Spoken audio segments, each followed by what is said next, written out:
ये मॉर्निंग में टूल पास करने में प्रॉब्लम है, लीवर अच्छे से ऑब्जर्व ही नहीं कर, हर मील के साथ में आप पानी होल्ड हो जाता है और आपको ब्लोटिंग की पावरफुल ड्रिंक बता देता हूँ। रेक्टम बोन जो है वो अच्छे से सीधी नहीं हो पाती, सीधी हमारे ओवरऑल बॉडी की हर बीमारी की शुरुआत पेट से होती है। डाइजेशन ठीक ना होने के कारण, चाहे वो ब्लोटिंग हो, चाहे मोटापा बढ़ना, चाहे लेजीनेस होना, हार्मोन्स का इनबैलेंस होना, बालों का झड़ना, और ये सारी चीजें एक संकेत है कि आप बड़ी बीमारी के अंदर जा सकते हो। तो इसका मतलब यह है कि अब हमें हमारी बॉडी की थोड़ी सी एक्स्ट्रा केयर करनी होगी, हमें हमारी डाइट और न्यूट्रिशन थोड़ी सी चेंज करनी होगी। आज मैं आपको बताऊंगा कि हमें डाइजेशन ठीक करने के लिए हमें कौन कौन से फ्रूट्स लेने चाहिए, कौन कौन सी हमें ड्रिंक्स लेनी चाहिए और कौन सी एक्सरसाइज हमें रेगुलर हमारी लाइफ में शामिल करनी है। और हम बात करेंगे कि अगर डाइजेशन ठीक नहीं है, मॉर्निंग में टूल पास करने में प्रॉब्लम है, तो हम किस तरह से उसे ठीक कर सकते हैं, कि सही टूल पास करने का तरीका क्या है और हम हमारे इम्यून सिस्टम को कैसे स्ट्रॉन्ग बना सकते हैं। हमारे डाइजेशन खराब होने का सबसे बड़ा कारण है कि हम जो भी फूड खा रहे हैं,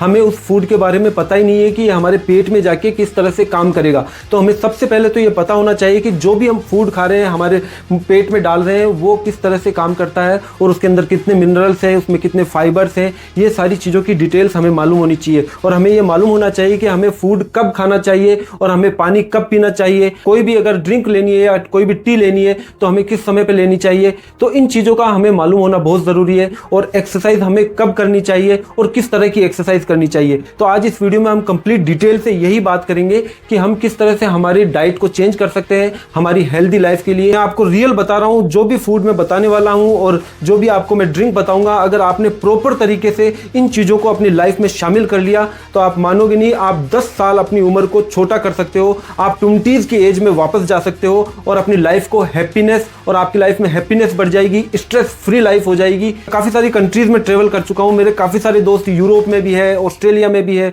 और बहुत सारी कंट्रीज से मेरे दोस्त हैं, लेकिन मैंने उन्हें देखा है कि 50-60s के एज में भी वो ऐसे ज़िंदगी जीते हैं जैसे वो 20-25 की एज में हो। तो हमें उसी तरह से हमारी लाइफ स्टाइल को चेंज करना होगा। तो आज मैं आपको बताता हूँ हमें कौन कौन से फूड हमारी डाइट के अंदर शामिल करने हैं। हमारा डाइजेशन खराब होने का सबसे बड़ा कारण है कि हम जो भी फूड हमारे पेट के अंदर हम डालते हैं उससे लीवर अच्छे से ऑब्जर्व ही नहीं कर पाता, उससे पचा ही नहीं पाता, क्योंकि लीवर के अंदर इतना ज़्यादा फैट जमा हो चुका है कि वहाँ तक ब्लड अच्छे से पहुँच नहीं पाता, और ब्लड नहीं पहुँचता तो लीवर की जो मसल्स है वो अच्छे से काम नहीं कर पाती। मसल्स काम ना करने के कारण खाना इस तरह ही पड़ा रहता है और वो धीरे धीरे सड़ने लगता है। तो आपको सबसे पहले ये ध्यान रखना है कि आपकी डाइट के अंदर फाइबर की मात्रा भरपूर होनी चाहिए, चाहे वो फ्रूट में हो, चाहे आपकी कोई सी भी मील हो, उसके अंदर फाइबर होना बहुत जरूरी है। तो नंबर 1 फ्रूट है वो है पपैया, पपीता। पपैया आपको डेली अपनी लाइफ में शामिल करना है। उसके अलावा आप एप्पल को शामिल कर सकते हैं, ऑरेंज को शामिल कर सकते हैं, कोकोनट को शामिल कर सकते हैं, कीवी एक बहुत ही पावरफुल फ्रूट है जो आपके डाइजेशन को बहुत अच्छा कर देगा। तो कोशिश करें कि कीवी भी आपकी रेगुलर डाइट में शामिल हो।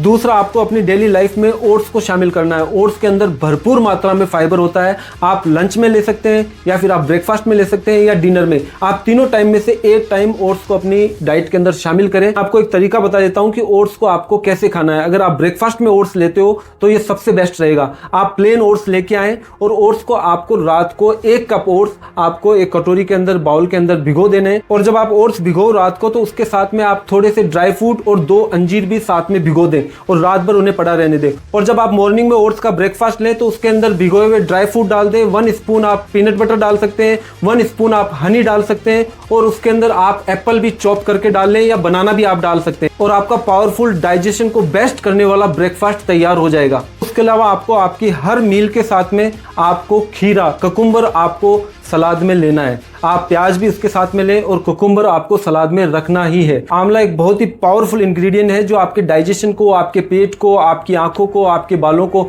ओवरऑल बॉडी के लिए बहुत ही हेल्पफुल है। तो आपको आंवला अपनी डाइट के अंदर शामिल करना है। और दूसरी चीज़, आपको अपनी डाइट से शुगर कम करना है और जितने भी जंक फूड है, फ्राइड फूड है, वो सारे आपको कम करने हैं। और हाँ, आपको नमक भी कम लेना है। नमक एक इतना पावरफुल मिनरल है जो कि आपकी किडनी के अंदर वाटर को होल्ड करता है। वो किडनी से वाटर को पास नहीं होने देता, उसी की वजह से आपकी ओवरऑल बॉडी के अंदर पानी होल्ड हो जाता है और आपको ब्लोटिंग फील होती है। तो आप नमक भी अपनी डाइट से कट करें, जितना हो सके उतना कम नमक अपनी डाइट के अंदर रखें। और अगर आपको डाइजेशन को बहुत अच्छा करना है तो आप हर मील के बाद में थोड़ी सी सौंफ और उसके साथ में थोड़ा सा गुड़ अपनी डाइट के अंदर ऐड कर लें हर मील के बाद में। उसके अलावा कोशिश करें कि मेथी और अजवाइन, इनके या तो कोई लड्डू बनवा लें। जैसे कि आपको पता है पहले के टाइम पे हमारी दादी नानी वो अजवाइन के लड्डू बनाती थी, मेथी के लड्डू बनाती थी। मेथी, हमारे गांव में तो आज भी बनते हैं और मैं आज भी मेथी के अजवाइन के लड्डू रेगुलर खाता हूं हर सर्दियों के अंदर। तो कोशिश करें कि मेथी और अजवाइन भी अपनी डाइट के अंदर शामिल करें, या तो उसके कोई लड्डू बनवा ले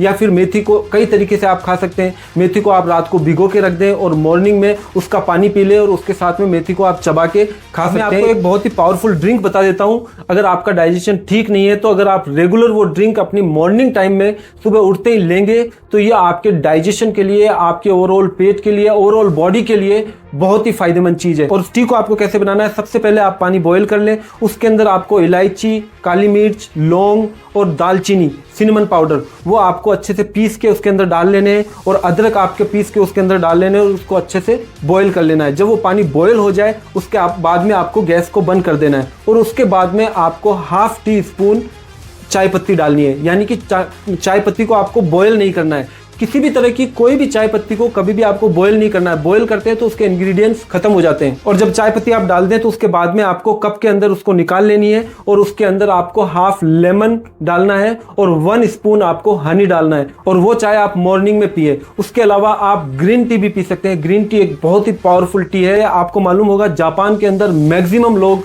सभी लोग इतने हेल्दी है, आप देखेंगे 60, 70, 80 तक की एज के जो लोग हैं वो भी आज वैसे ही घूम रहे हैं, अपना काम करते हैं, सेल्फ डिपेंड है, मतलब कि बिल्कुल भी उनका बुढ़ापा बहुत कम नजर आता है जापान के लोगों के अंदर, क्योंकि वो मॉर्निंग में उठते ही सबसे पहले ग्रीन टी पीते हैं। और उसके अलावा आप सौंफ का पानी भी पी सकते हैं। सौंफ को अच्छे से पानी में बॉईल करें और वो पानी निकाल के आप डेली 1 गिलास सौंफ का पानी पिए, उससे भी आपका डाइजेशन बहुत अच्छा हो जाएगा। आपका डाइजेशन अच्छा होगा तो जो भी आप फूड खाओगे वो आपके लीवर में अच्छे से पचेंगे और लीवर के थ्रू वो आपके ऑल ओवर बॉडी के अंदर ऑर्गन्स तक, आपके बालों तक, आपकी आंखों तक, आपकी स्किन तक, ओवरऑल बॉडी के अंदर अच्छे से मिनरल्स और विटामिन अच्छे से पहुंचेंगे तो आपकी बॉडी हेल्दी रहेगी, आप हैप्पीनेस फील करेंगे, आप खुद फील करेंगे कि आप कितना हल्का फील कर रहे हैं। और सबसे बड़ा कारण डाइजेशन ठीक ना होने का कोई भी फिजिकल एक्टिविटी का ना होना। तो अगर आपको अपनी डाइजेशन अच्छा करना है तो आप अपनी लाइफ में कोई ना कोई फिजिकल एक्टिविटी शामिल करें, चाहे वो स्पोर्ट्स हो, चाहे वो साइकिलिंग हो, चाहे वो